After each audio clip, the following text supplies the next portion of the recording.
I can say good evening to Thomas Roth. I believe you're uh, zooming in from Austria. So That's here right. it's very early morning, but thank you so much for joining us for the SPE International Jewish Film Festival. Good Um, morning, and thank you for having me and my film at this festival. we loved your film. It's a vibrant, bold film. I don't know if love is the right word, but it's two thumbs up, as we say in the United States, Thank you. because it's a serious film about the scars of war and the long road to revenge and trying to deal with the past.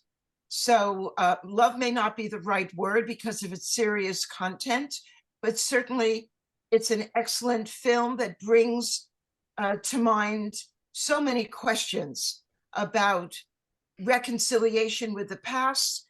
How do you get justice? Can you get justice? And even, do we still try now in this new century to try to seek out those who were criminals during World War II? So I don't know exactly your background, but maybe we start with, what was the genesis of this film? Mhm. It all started when I read the book Justice, Not Vengeance by Simon Wiesenthal. And there I learned that there were hundreds of trials against former Nazi criminals in Austria between the mid-50s and 75. And I was really shocked to read that there were, compared to the amount of trials, there were only a few convictions. So I got especially interested in this case by Mr. Gogel, who was the last one who had a trial in Austria, the last Nazi criminal who had a trial in Austria, and he was acquitted not only once but twice, because the first trial, media from other countries were watching, so they put their finger on this and said that's not right, that this guy goes free.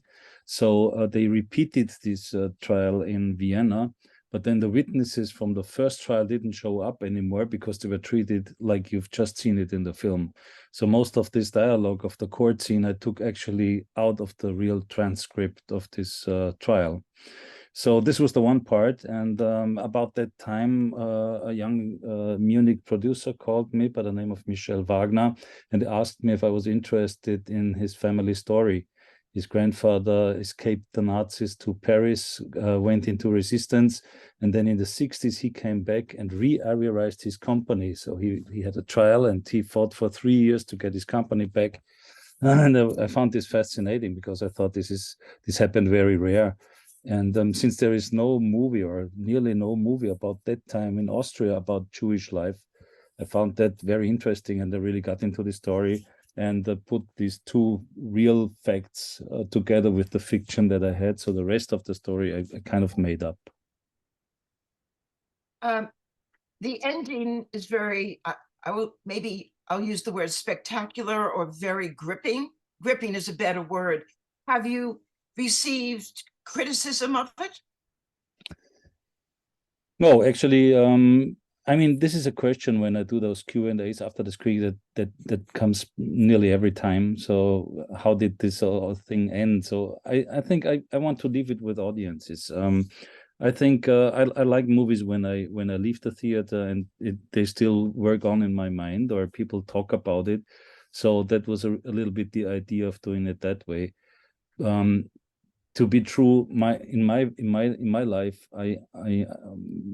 it's not violence. In my life, it's peace and no violence. So I go with Simon Wiesenthal in the movie. Actually, to me, he's some kind of moral instance. I think that what he's saying is right, and so audience has to decide, was it a dream or not. I mean, in the very end, Victor is saying something like he googled this Mr. Google in the internet but didn't found anything.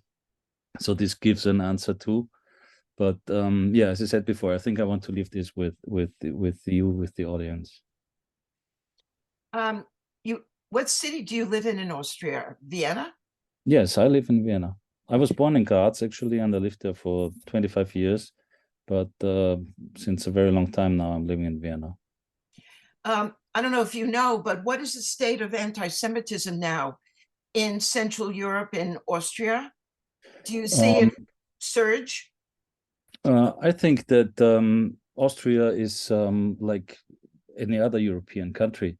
I mean, if you look at Sweden, Sweden has a right-wing government right now. Look at Italy, it has a right-wing government. Look at France, it had nearly had become ruled by a right-wing government. In Austria, they are not in the government right now. But sure, this is a movement that's all over Europe. I mean, you have it in America too. Think back to the Trump times. Think about the capital and things like that. So I think that Austria is not exceptional for that. I mean, there is anti-Semitism still. This is all over Europe, I would say, but Austria is not special or not in the top of the ranking, if you want it like that, of anti-Semitism. I think there's a very good Jewish community here. There are a lot of landmarks for remembrance here. There's a lot of discussion about the Holocaust going on. So I think we did some of this work that had to be done, not all, but a part of it, and that I think that's quite okay right now. What is your next film? Are you already planning it? Um, I have several projects actually that I'm working on. It's always a bit hard to say which one's going to be financed next. In Europe, movies are financed with public money, so you have to report them to a commission in a sense, or to a jury, and they decide whether they give the money or not. So it's always two steps forward, one step back. So I can't hardly say which one's going to be the next, but probably something very different. In America, I'm going to ask you something beyond the film.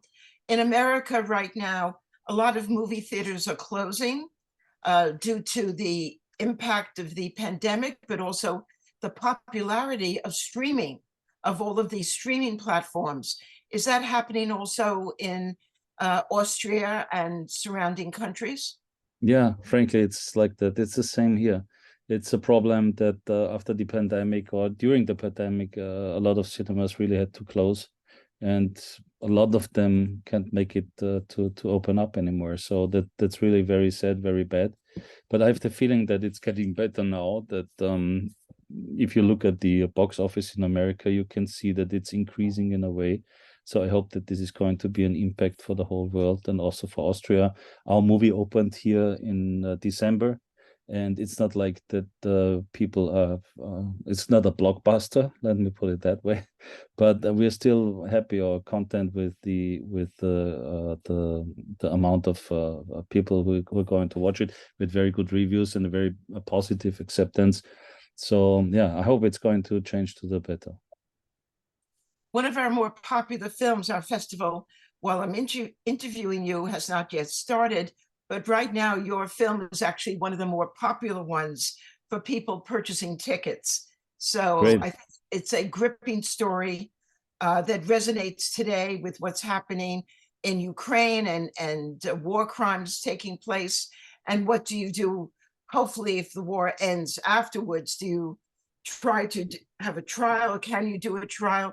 Can you ever do something that prevents the next horrible, horrific thing from taking place? It's been a pleasure. I wish you great luck in getting financing on your next film.